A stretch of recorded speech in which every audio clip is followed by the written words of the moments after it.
In this podcast episode, Jordan Peterson and Ben Shapiro discuss the concept of the counter-Enlightenment and the role of narratives in shaping human behavior and values. They argue that the Enlightenment's emphasis on empirical and rational modes of conceptualization is insufficient for orienting individuals in the world. Instead, they propose that the structure used to prioritize facts and navigate forward is best represented by a story, which is a representation of a hierarchy of attentional priority. The primary narrative that shapes human behavior and values is the victim-victimizer narrative, which has its roots in ancient stories such as the biblical tale of Cain and Abel. The postmodernists have adopted and expanded this narrative, insisting that all narratives are about power dynamics. They project their own narrative as the driving force behind all human behavior, leading to the belief that every narrative is driven by an underlying power substructure. Marxism and postmodernism share the victim-victimizer narrative, but the postmodernists have inverted the hierarchy by placing economic oppression at the bottom of the intersectional hierarchy. This inversion has led to a metamorphosis of Marxism into a multidimensional victim-victimizer narrative, where individuals can be both victims and victimizers on various dimensions of comparison simultaneously. The discussion also delves into the role of large language models in mapping out the relationship between words and concepts, providing an empirical validation for the Freudian notion of symbols.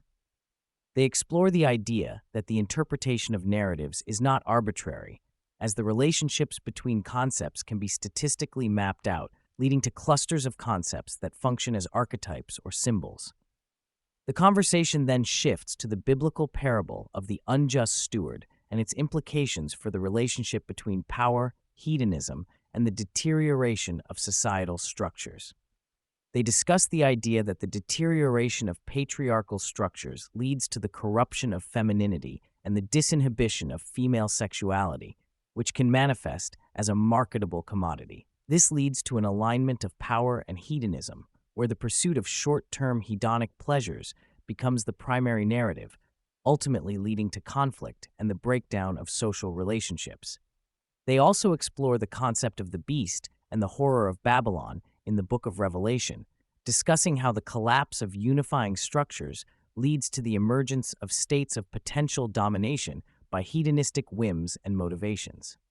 The pursuit of short-term desires associated with power and hedonism leads to sexual boredom and the erosion of social norms and taboos, ultimately resulting in the inability to form meaningful relationships. Peterson and Shapiro stress the significance of traditional narratives in shaping human behavior and societal values. They argue that these narratives provide a framework for understanding the world and guide individuals in making moral decisions. They also highlight the role of conversation and oral learning in preserving and transmitting these narratives. They suggest that the decline of conversation and oral learning in modern society has led to a weakening of traditional narratives. The speakers emphasize the importance of trustworthy storytellers in transmitting traditional narratives. They argue that the credibility of the storyteller is crucial in shaping the narrative's impact on the listener. They discuss the role of parents, community members, and religious leaders in passing down these narratives and shaping the moral compass of individuals. Peterson and Shapiro discuss the dangers of fragmentation and hypocrisy in the transmission of traditional narratives. They argue that the Protestant insistence on the sufficiency of the biblical corpus has led to a fragmentation of narratives, resulting in a multitude of interpretations and a lack of a unifying narrative. They also highlight the danger of moral hypocrisy, where individuals claim moral virtue while using religious or traditional narratives to justify self-serving behavior. The speakers address the impact of bullying and marginalization on individuals and their ability to rise above adversity. They argue that while bullying and marginalization can be detrimental, they can also serve as fuel for individuals to strive for greater success. They caution against labeling the entire system as unfair, as this can lead to a victim mentality and a lack of personal responsibility.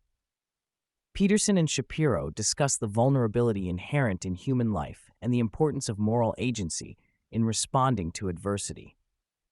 They emphasize that everyone starts out vulnerable and subject to the depredations of nature and social order, that the proper response to vulnerability is to act as moral agents and strive towards the good, rather than succumbing to bitterness and resentment. The conversation continues with a discussion of the role of elders in society.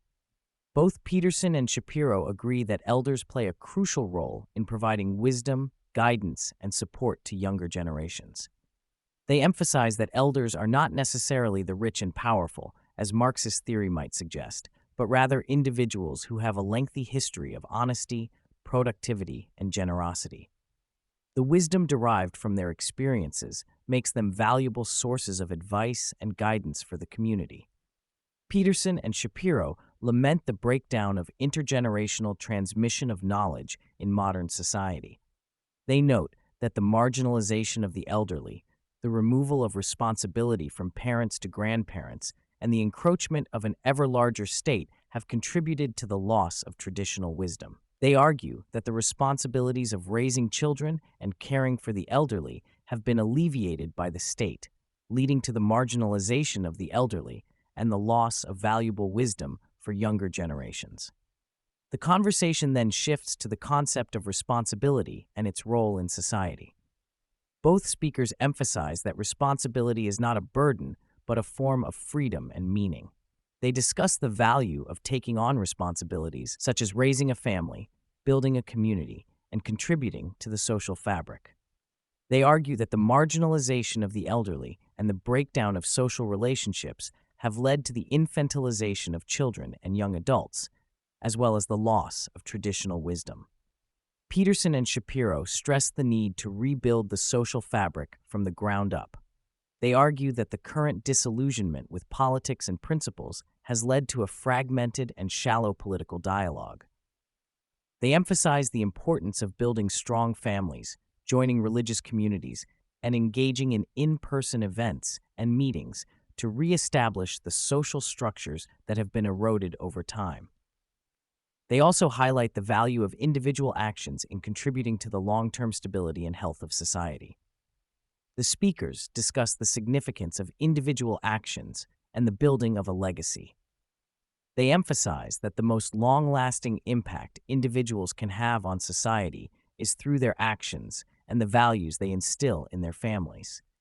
They stress the importance of rebuilding the social fabric from the ground up and the need to resist the temptation of imposing top-down solutions.